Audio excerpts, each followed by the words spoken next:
lagi menikmati suasana sore menjelang berbuka, karena memang ini adalah sebuah anugerah yang luar biasa. Kita berada di alam bebas, alam di mana perbatasan kota Padang Panjang yang kita nikmati. Ini alam bagaikan kejutan surga yang ada di muka bumi. Nanti kalau sama-sama dan rekan-rekan kita di channel yang mendekat Celoteh Anak Muda Priaman, silakan datang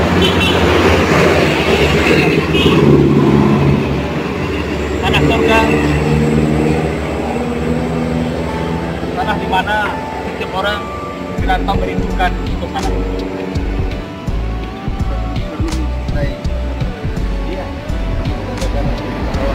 Sarawak,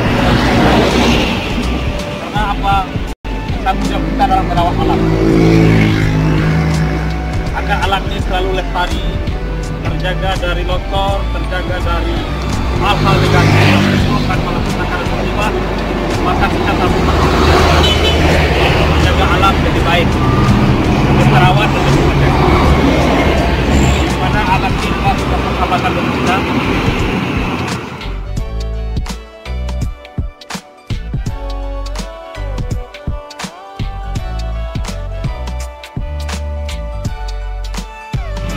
Kami lagi berada di pusat kuliner kota Padang Panjang. Luar biasa, banyak menu berbuka hari ini di sini dan berbagai macam makanan yang tersedia sangat juga selera. Maksudnya itu luar biasa, pusat kuliner Padang Panjang. Silahkan ke sini untuk mencari menu berbuka, luar biasa banyak.